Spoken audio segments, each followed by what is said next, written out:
आदरणीय प्रधानाचार्य जी, अध्यापकगण एवं मेरे प्यारे साथियों, आप सबको मेरी तरफ से सुप्रभात।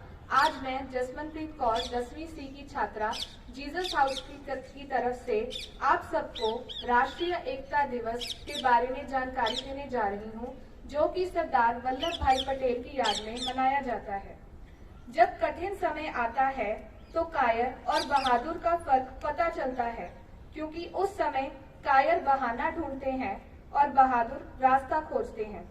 सरदार वल्लभ भाई पटेल का जन्म 31 अक्टूबर 1875 को गुजरात के नडियाद में हुआ।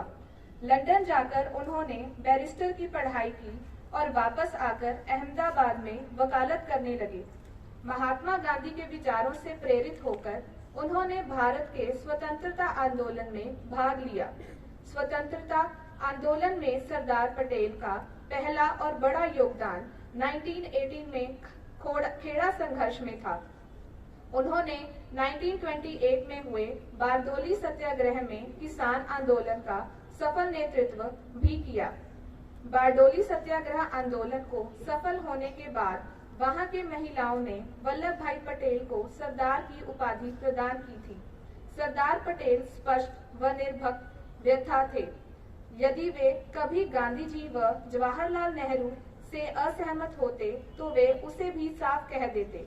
1942 में भारत छोड़ो आंदोलन के दौरान उन्होंने 3 साल की कैद काटी। स्वतंत्रता प्राप्ति के बाद देश रियासतों की एकीकरण कर अखंड भारत के निर्माण में उनके योगदान को भुलाया नहीं जा सकता। उन्होंने 562 छोटी बड़ी रियासतों का भारतीय संघ में विलीकरण करके भारतीय एकता का निर्माण किया। महात्मा गांधी ने सरदार पटेल को लौह पुरुष की उपाधि दी। वह सरदार पटेल का ही विजन था कि भारतीय प्रशासनिक सेवाएं देश की एक रखी में अहम भूमिका निभाएंगी। उन्होंने भारतीय प्रशासनिक सेवाओं को मजबूत करने पर काफी जोर दिया। उन्होंने सिविल सेवाओं को स्टील फ्रेम कहा था।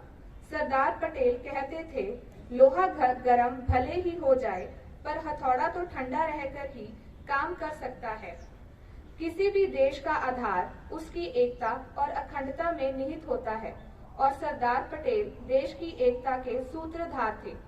सरदार पटेल जी का निधन 15 दिसंबर 1950 को मुंबई में हुआ था। सन 1991 में सरदार पटेल को मरणोपरांत भारत रत्न से सम्मानित किया गया था।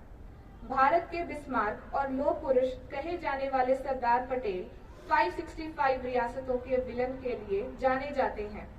सरदार पटेल भारत के पहले उप प्रधानमंत्री और पहले गृह मंत्री थे। हिंदुस्तान की आजादी मिलने के बाद सरदार वल्लभ भाई पटेल की पूरी राष्ट्र को एकता के सूत्र में पटेल को में महत्वपूर्ण भूमिका रही है। यही कारण है कि वल्लभ भाई पटेल की जयंती को देश में राष्ट्रीय एकता दिवस मनाया जाता है। पहली बार राष्ट्रीय एकता दिवस 2014 में मनाया गया था। लोगों का सच्चा लोकतंत्र कभी भी असत्य और हिंसा से प्राप्त नहीं हो सकता। धन्यवाद। आपका दिन शुभ हो।